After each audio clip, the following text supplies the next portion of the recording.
until there was a terrible stench. We started to feel nauseous. It smelled like rotting flesh. Then we started to hear scratching in the darkness. Something was scratching the wall. We screamed and began scrambling around in the pitch dark, trying to find the door. Eventually, we found the door and ran up screaming to our mother. We kept telling her about the disgusting smell and the scratching on the wall. She agreed to go down to the basement to replace the bulb and check the source of this terrible smell. She took a flashlight and went to the dark basement. We waited on top of the stairs, expecting her to return quickly, but she stayed for a long time. Suddenly, we saw her emerge from the darkness, running up the stairs with lightning speed and shutting the door behind her. She turned towards us, and her face had been completely drained of color, and her eyes were wide with fear. "I don't want you going down there again," she said. We heard her calling the police on the phone, saying she had seen someone down there. We all huddled together, waiting for the police to come. My mother refused to tell us what she had seen. When the police arrived, my mother showed them the basement. They went down there with a flashlight. They searched the entire room but found absolutely nothing. There was no other way out of the basement. No windows, no doors. Whatever was down there had to come up through the basement door.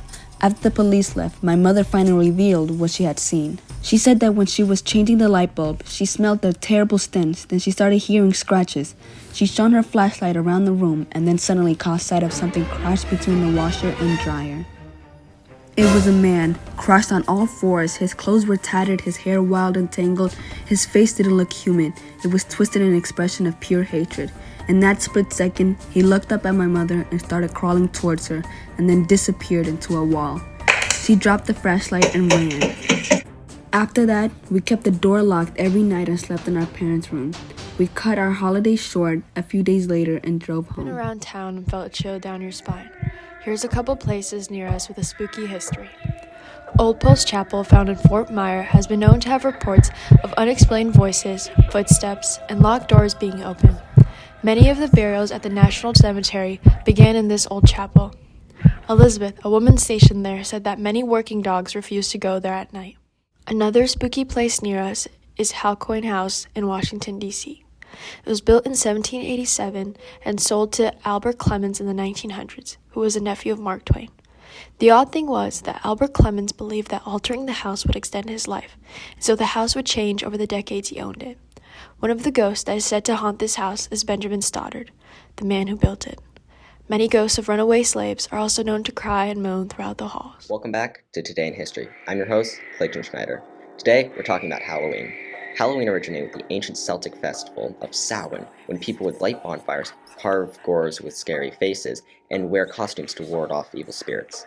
In the 8th century, Pope Gregory III designated November 1st to be a day to honor All Saints. Soon, All Saints' Day would incorporate traditions of Samhain, and the night before became known as Hallows Eve. Eventually, in the 19th century, when Scottish and Irish immigrants came to America, it started to boom, and over time, Hallows Eve became Halloween. And it became a day of activities like wearing costumes, carving pumpkins, and trick-or-treating. It's Halloween. Are you sitting at home wondering what to do? Well, we have some ideas for you. Try trick-or-treating or trunk-or-treating. Halloween party or haunted house. But remember to stay safe wherever you go, Generals. Happy Halloween! Hey Generals, Mac here to wish you a happy Halloween and to inform you about some rather terrifying sports. Our first sport to discuss is cliff diving. Arguably the most dangerous professional sport, cliff diving is the act of jumping off a large cliff into a large body of water without any protection or harnesses. The history of cliff diving dates back nearly 250 years to the Hawaiian Islands. Legend has it that the king of Maui, Kahekili II, would force his warriors to leap feet first off a cliff to land in the water below. Our second sport to discuss is tightrope walking. Tightrope walking is the act of walking across a zip line with or without a harness, and sometimes you have a long pole to balance yourself with. The art of rope dancing goes back to the 1st century China and ancient Egypt, and now in modern times has developed into several different forms. Our third and final sport we will be telling you about is the notorious act of skydiving. Skydiving is when you jump out of a plane from a height of roughly 10,000 feet or more and free fall through the air until deploying your parachute before hitting the ground. Skydiving originated in France when André Jacques Garnerin, who made successful parachute descents in 1797, used a canvas canopy and a small basket tied beneath a hot air balloon. That's all the scary sports we have for now. We hope you have learned something about these sports, and happy Halloween!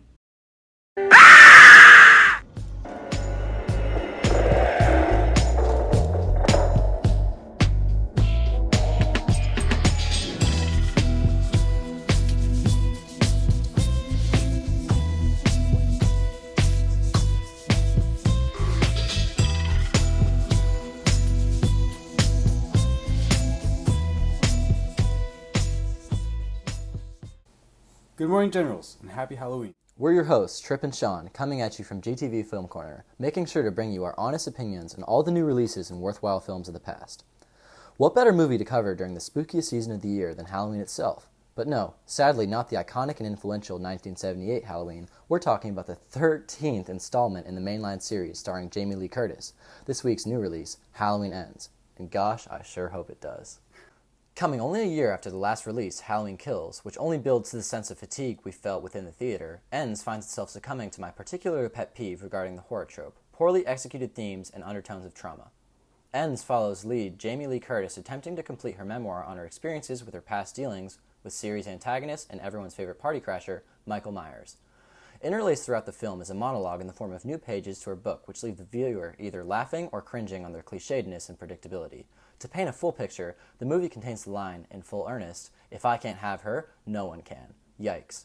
Maybe the real scares come from who they're letting into Hollywood writing departments these days. Halloween Ends did contain its entertaining moments, particularly a comment a father makes to the semi-protagonist, which is too good to spoil. And further, the opening 5 minutes throw you an unexpected development, which has us all excited for where this movie might be headed, but is unfortunately an isolated event. And as far as slasher flicks go, this one has some satisfying, grotesque kills.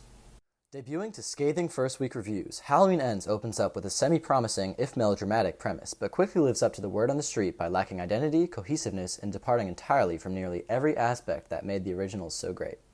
Here at GTV Film Corner, we make the everyday sacrifice of watching new releases so we can save your wallets by saying, do not pay to go watch this movie, and pray they let the series die off.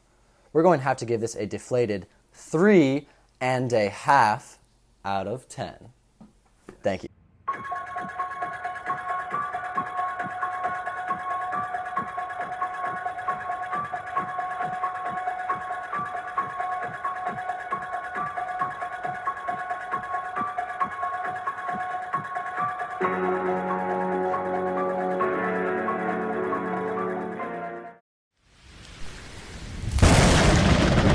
Once upon a midnight dreary, while I pondered weak and weary over many a quaint and curious volume of forgotten lore, while I nodded, nearly napping, suddenly there came a tapping, as of someone gently rapping at my chamber door. "'Tis some visitor," I muttered, tapping at my chamber door. Only this, and nothing more. Presently my soul grew stronger, hesitating then no longer. "Sir," said I, "or madam, truly your forgiveness I implore. But the fact is I was napping, and so gently you came rapping, and so faintly you came tapping at my chamber door that I scarce was sure I heard you." Here I opened wide the door. Darkness there, and nothing more. Deep into that darkness peering, long I stood there wondering, fearing, doubting, dreaming dreams no mortal ever dared to dream before. But the silence was unbroken, and the stillness gave no token, and the only word there spoken was the whispered word, "Lenore?" This I whispered, and an echo murmured back the word, "Lenore." Merely this, and nothing more. Back into my chamber turning, all my soul within me burning. Soon again I heard a tapping, somewhat louder than before. "Surely," said I, "surely that is something at my window lattice. Let me see then what thread is in this mystery explored. Let my heart be still a moment at this mystery explored. 'Tis the wind and nothing more." Open here I flung the shutter, when, with many a flirt and flutter, in there stepped a stately raven of the saintly days of yore. Not the least obeisance made he, not a minute stopped or stayed he, but with mien of lord or lady perched above my chamber door, perched upon a bust of Pallas just above my chamber door, perched and sat, and nothing more.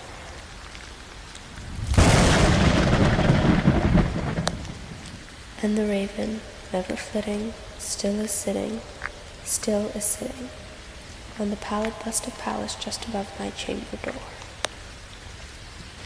And his eyes have all the seemings of a demon's that is dreaming, and the lamplight o'er him streaming throws his shadow on the floor. And his soul from out that shadow that lies floating on the floor shall be lifted, nevermore.